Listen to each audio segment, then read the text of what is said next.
Hello everyone, welcome to exam B. मेरा नाम है श्री पुंडीर और मैं स्वागत करता हूं आपका हमारे इस एग्री बी यूट्यूब चैनल पर। तो मैं आशा करता हूं आप सभी लोग अच्छे होंगे, स्वस्थ होंगे और बढ़िया तरह से अच्छी तरह से अपनी पढ़ाई जो है वो कर रहे होंगे। इस वीडियो में आज हम बात करने वाले हैं आपका जो AFO 2024 का जो एग्जामिनेशन होने वाला है उसमें रीजनिंग एक जो टॉपिक है, एक जो सब्जेक्ट है आपका, उसके बारे में यहाँ पर बात करने वाले हैं कि किस तरह से आप उसको एक्सेल कर सकते हैं।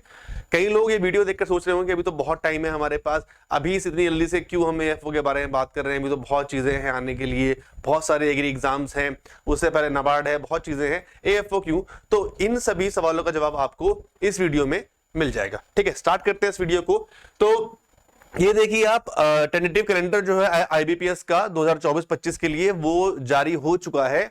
आपका यहाँ पर जो एसओ का जो आपका एग्जामिनेशन है, ठीक है, प्रीलिम्स जो है उसका वो यहाँ पर आपका 9 नवंबर को होगा। ठीक है, 9 नवंबर को आपका जो प्रीलिम्स है वो होने वाला है। अब यहां से आज से देखा जाए तो नवंबर तक आपके पास 6 महीने हैं। ठीक है, और इन 6 महीनों में आपके पास बहुत कुछ है पढ़ने के लिए।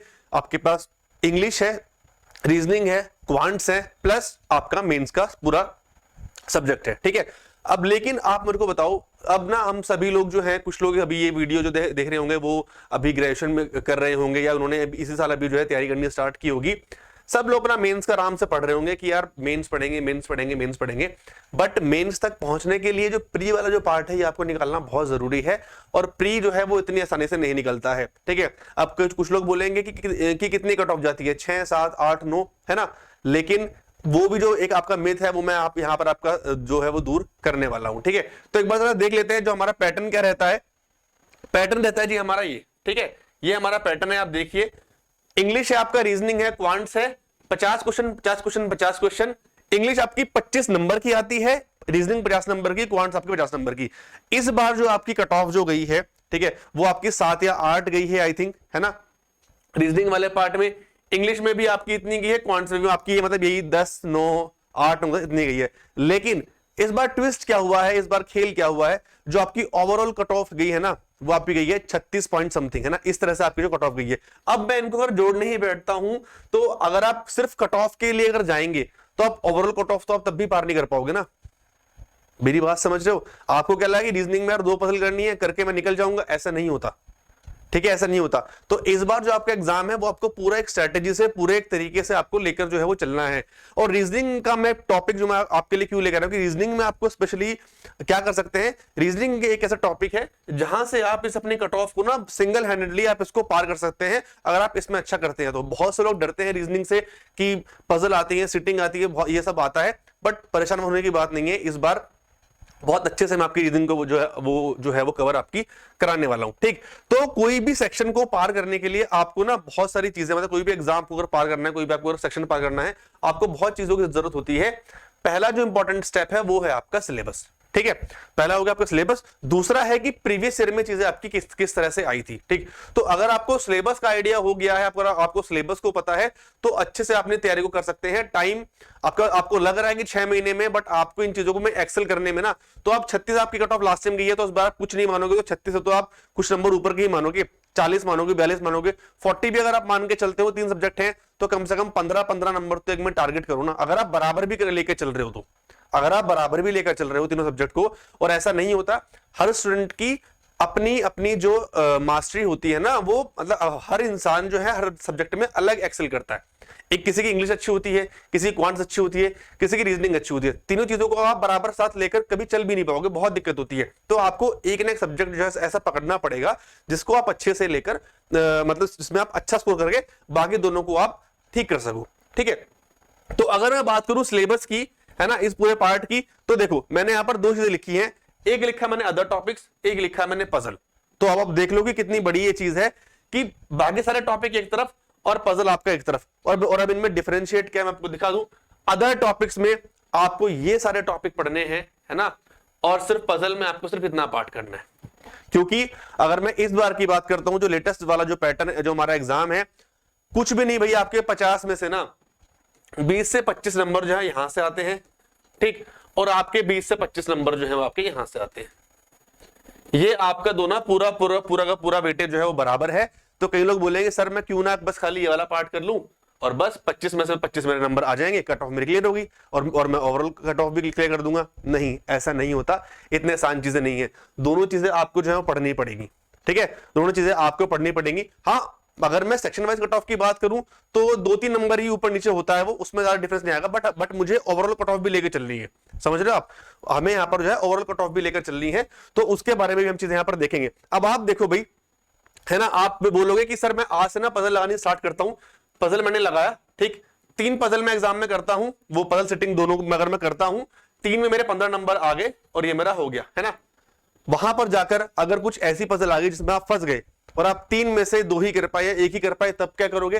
तब आपका ये वाला पार्ट काम आता है, ठीक है, तब आपका ये वाला पार्ट करता है। सिलॉग की बात करूं, ठीक है, 3 से 4 क्वेश्चन, ब्लड रिलेशन 2 से 3, इनइक्वालिटी 2 से 3, डायरेक्शन डिस्टेंस 1 से 2 question, input output 2 question, coding decoding, data sufficiency, miscellaneous, ये सभी आपके टॉपिक जो एग्जाम में कुछ कुछ नंबर के आते हैं, तो आपको ये पढ़ने बहुत जरूरी है। तो इसके लिए आपको एक स्ट्रेटेजी की बहुत जरूरत है कि आपको सारे टॉपिक्स को किस किस तरह से पढ़ना है, ठीक है।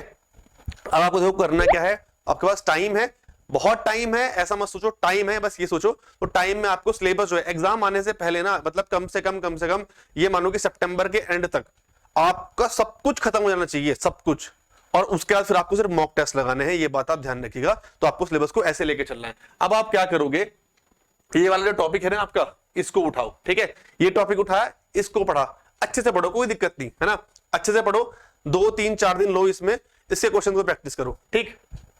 नेक्स्ट डे उसके बाद फिर इसको उठाओ, ठीक, इसके क्वेश्चन को प्रैक्टिस करो। और जब आप एक टॉपिक को खत्म कर दोगे ना, मैं ये बात हमेशा बोलूंगा, जब आप एक टॉपिक को खत्म कर दोगे, पुराने टॉपिक को छोड़ मत देना। उस पुराने टॉपिक के 4-5 क्वेश्चन आपको रोज लगाने हैं।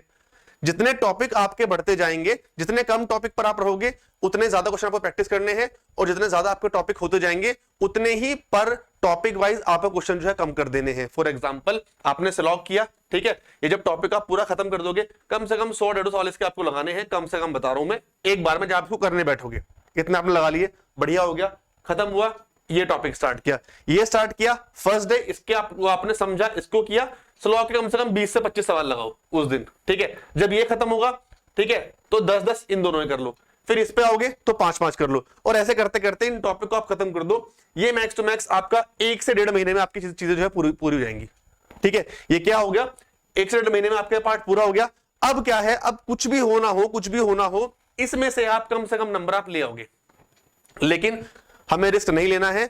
वेटेज की अगर मैं बात करूं, पजल का वेटेज जो है वो बहुत इंपॉर्टेंट है। तो आपको पजल तो देखो आनी चाहिए, वो आपके बेसिक स्किल्स के लिए भी और सोचने समझने के लिए भी आपको एटलीस्ट ये तो हो कि हाँ मुझे अटेम्प्ट करनी आती है, मुझे करनी वो आती है, मैं उसको कर दूं। क्योंकि ना ये टॉपिक आसान है, हम इनको जल्दबाजी में कहीं ना कहीं गलत कर सकते हैं, तो छोड़ना कुछ नहीं है, ठीक है भाई, टाइम बहुत है, इसलिए वीडियो में मैंने बहुत जल्दी बना दिया, टाइम काफी है, तो छोड़ना कुछ भी नहीं है, पढ़ना देखो सब कुछ है, ठीक। वो कट ऑफ वाली चीजों पर मत रहना कि कट ऑफ पार करनी है, ऐसा नहीं है, सब सारी चीजें करो, ठीक है। और आप AF4 टारगेट कर रहे हो, आप बाकी एग्जाम भी जो टारगेट आप कर रहे होगे ना, ठीक है, आपके अदर स्टेट के एग्जाम्स होंगे, आप उनको भी टारगेट कर रहे होगे, आप नाबार्ड भी टारगेट कर रहे होगे, तो ये चीजें भी आपके लिए वहां पर बहुत जरूरी है, ठीक। अब जब आपका ये खत्म हो जाएगा, फिर आपको ये टॉपिक उठाना है, फिर आप इसको करो, है ना, फिर आप जो है इसको करो, और उसके बाद ये आपको बस रोज करते रहने, इन क्या रोज प्रैक्टिस करते रहो, 3-3, 2-2, 3-3 सवाल सबके करते रहो, और पजल्स पे आप धीरे धीरे काम करना स्टार्ट कर दो। ऐसे करके आप रीजनिंग को बहुत स्ट्रॉन्ग कर लोगे, और आंखें बंद करके फिर अपना मॉक टेस्ट लगाते रहो, लेकिन रोज आपको प्रैक्टिस करनी है। इसलिए वीडियो जो है मैंने अभी लेकर आया हूं इतनी पहले, ठीक। तो आई होप आपको चीजें जो है थोड़ी सी वो क्लियर हो गई होंगी कि AFO के रिगार्डिंग आपको अभी से पढ़ना है, अभी से आपको चीजें जो है वो तैयार करनी है, स्टार्ट करनी है, ठीक है। अगर आप हमारे साथ अगर प्रिपरेशन करना चाहते हैं एग्जाम बी के साथ, तो हमारे पास AFO के लिए लाइव एक कोर्स है, जहां पर आपको लाइव क्लासेस मिलेंगी, आपको पूरा जो टॉपिक्स है, पूरा कोर्स आपको कवर्ड मिलेगा, शॉर्ट वीडियोस की फॉर्म में, नोट्स की फॉर्म में, टेस्ट की फॉर्म में, और उसके साथ आपको सभी सेट एग्री एग्जाम्स के मॉक टेस्ट मिलेंगे, ठीक है। आप जितने भी एग्जाम्स दे रहे हो एग्री के, तो जो भी हमारे पास अवेलेबल है सभी आपको यहाँ पर जो है वो फ्री में उसी कोर्स के साथ आपको मिल जाएंगे, ठीक है। अब आई होप आपकी वीडियो समझ में आया होगा, अच्छा लगा होगा। अब इसके बाद अगर आपको वीडियो किस तरह की चाहिए, ठीक है, आपको लास्ट ईयर की कट ऑफ चाहिए तो आप मेरे को बताओ, ठीक है। प्रीवियस ईयर में किस तरह के क्वेश्चंस आए थे, किस टॉपिक से, आप वो मुझे बताओ, ठीक, और किस तरह से हमें पढ़ना है, किस तरह से तैयारी करनी है, कौन सा टॉपिक पहले पढ़ना है, कौन सा टॉपिक बाद में पढ़ना है, टॉपिक वाइज अगर आपको वीडियो चाहिए तो आप वो मुझे बताओ। ठीक है, मैं वेट करूंगा आपके कमेंट बॉक्स में चीजों को लिखने का, आप कमेंट कीजिएगा और नेक्स्ट वीडियो हमारी जो है वो हम उसके अकॉर्डिंग आपके अकॉर्डिंग लेकर आएंगे। ठीक है, आई होप आपको चीजें क्लियर हो गई होंगी। क्लियर हो गई है तो नीचे कमेंट बॉक्स में यस लिख देना, और नहीं हुई है तो फिर से लिख देना कि नहीं हुआ, तो मैं फिर से चीजें आपको समझाने की कोशिश करूंगा। टाइम है, इसका मतलब ये नहीं है हम उसका दुरुपयोग करेंगे, टाइम है उसको आप अच्छे से उसको आप यूटिलाइज कीजिए, इस बार AFO को आप टारगेट कीजिए। ठीक है, चलिए मिलते हैं फिर नेक्स्ट वीडियो में। सब लोग अपना ध्यान रखो, अच्छे से पढ़ाई करो। Thank you so much and have a good day. Thank you.